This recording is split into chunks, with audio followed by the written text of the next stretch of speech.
रेहाना और रवि की शादी के बाद रवि के पास कुछ नहीं था। रेहाना, तुमने मुझसे शादी करके एहसान किया है। मुझसे ज्यादा तो तुम कमाती हो। अरे तो क्या हुआ, एक दिन आएगा रवि कि तुम खूब पैसा कमाओगे। मुझे तुम पर पूरा विश्वास है। रवि और रेहाना खुद को स्टैंड करने के लिए पूरी मेहनत करते। रेहाना, मैं नौकरी नहीं करना चाहता हूँ। तो कोई बात नहीं, मैं नौकरी करके घर चलाती हूँ, तुम बिजनेस सेट करने की कोशिश करो। एक दिन। रेहाना, तुम जानती हो, मैंने जो विज्ञापन बनाने वाली कंपनी खोली थी ना, उससे बड़ी ब्रांड का ऑफर आया है। अब हम लोगों के दिन प्यारे न्यारे हो गए हैं।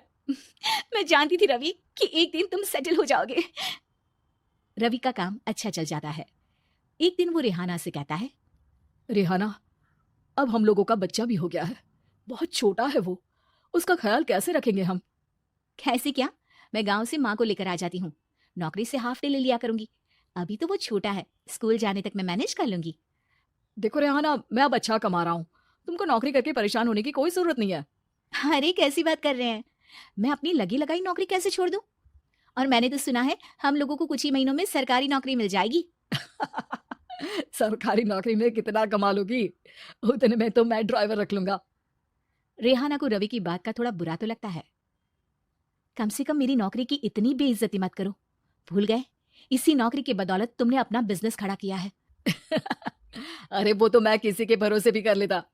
देखो, अपने बच्चे को संभालो, घर का काम करो। अब बाहर जाती तुम अच्छी नहीं लगती हो। रेहाना रवि के कहने पर नौकरी तो छोड़ देती है, लेकिन अब बड़े से घर में उसकी कीमत किसी नौकर से कम नहीं होती।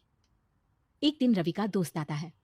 भाभी, हम लोग तो आपको तब से जानते हैं जब से आप लोग शादी होकर इस शहर में आए थे। आपकी बदौलत ही सारा बिजनेस खड़ा हुआ है। ये किस्मत तो आप ही की है भाभी। हाँ हाँ भाई, हमारी मेहनत तो कुछ है ही नहीं। अरे होगी, लेकिन भाभी की किस्मत के आगे कुछ नहीं। दोस्त वहां से चला जाता है, लेकिन रवि का गुस्सा सातवें आसमान में होता है। देखा कैसे बोल रहा था। अरे बिल्कुल अच्छा आदमी नहीं है ये। कैसी बात कर रहे हैं आप? प्रशांत भैया तो बहुत अच्छे इंसान है रवि। कैसे उन्होंने हमारे मुश्किल वक्त में हमारा साथ दिया था।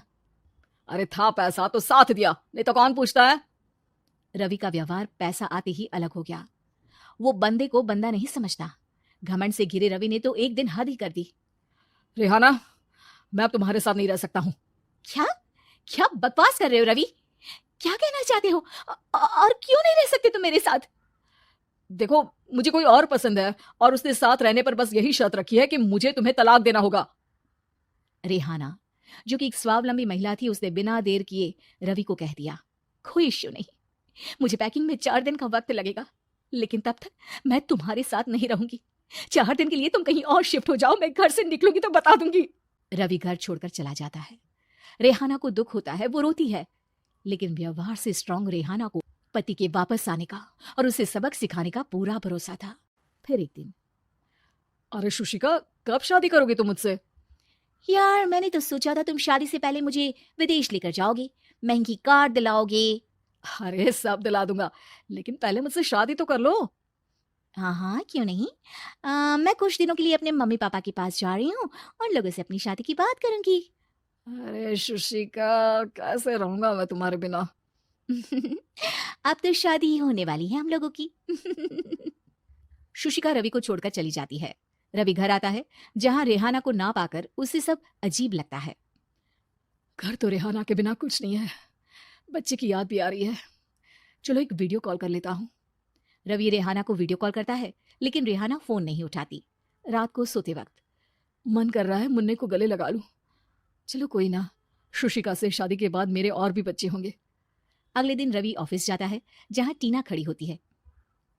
सर, आपने अपने नए ऐड के लिए मॉडल की रिक्वायरमेंट डाली थी ना, मैं उसी के लिए आई हूँ। रवि टीना को देखकर खुश हो जाता है। अब शादी हो गई है तुम्हारी? नहीं सर, बस अच्छा सा हैंडसम और अमीर लड़का देख रहे हैं मेरे मम्मी पापा।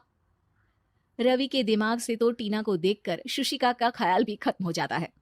अरे यार, ये लड़की मिल जाए, कितनी सुंदर है। शुशिका तो इसके आगे कुछ नहीं है। आ, अब क्या तुम्हें ऐसा नहीं लगता कि मुझसे मिलकर तुम्हारी ये खोज खत्म हो गई है? आप ना, आप तो 2 बच्चों की पापा लग रहे हैं। अरे नहीं नहीं, मेरी शादी तो हुई थी, लेकिन बीवी को किसी और से प्यार था, मुझे छोड़कर चली गई। खैर, टीना की दोस्ती रवि से हो जाती है, लेकिन 1 महीने बाद शुशिका रवि के पास वापस आती है। मेरे मम्मी पापा तुमसे मिलना चाहते हैं, लेकिन उन लोगों को ये मत बताना कि तुम पहले से शादीशुदा हो, और हाँ, शादी से पहले अपनी सारी प्रॉपर्टी तुमको मेरे नाम करनी होगी। अरे पागल, अब मैं तुमसे शादी ही नहीं करना चाहता। भला ऐसी लालची औरत से कौन शादी करेगा? तभी वहां टीना आ जाती है। रवि, ये पागल सी औरत कौन है? देखो, तुमने ही कह दिया ना पागल, तो पागल ही है। पता नहीं कौन है, कह रही है शादी कर लो, लेकिन शादी से पहले अपनी सारी प्रॉपर्टी मेरे नाम कर दो। बोल तो सही रही है। वैसे तुम जानती हो, मेरी एक सहेली है, उसके पति ने उसे पैसा आते ही छोड़ दिया, जबकि उसको खड़ा करने वाली ही मेरी सहेली थी। और मुझे भी भरोसा नहीं है। अगर मैं भी तुमसे शादी करूंगी तो तभी जब तुम मेरे नाम अपनी सारी प्रॉपर्टी कर दोगे। अरे हाँ हाँ, क्यों नहीं, बिल्कुल कर दूंगा। रवि और टीना की शादी की तारीख तय हो जाती है। वो अपनी सारी प्रॉपर्टी के कागज लेकर शादी वाली जगह पर पहुंचता है, लेकिन वहां टीना आती नहीं। रवि टीना को मैसेज करता है, कहाँ हो? सॉरी, मैं तुमसे शादी नहीं कर सकती, मुझे तुमसे भी ज्यादा पैसे वाला मिल गया। रवि को गुस्सा आ जाता है। वो गुस्से से सारा डेकोरेशन तोड़ रहा होता है कि वहां रेहाना आ जाती है। सर, क्या हो गया? क्या डेकोरेशन पसंद नहीं आई आपको? तुम यहाँ क्या कर रही हो? मैं यहाँ के डेकोरेटर हूँ। क्या आपको पसंद नहीं आई यहाँ की सजावट? रवि दौड़कर रेहाना के गले लग जाता है। मुझे माफ कर दो रेहाना। रवि रेहाना के गले लग जाता है और रेहाना टीना को थैंक्स का मैसेज करती है।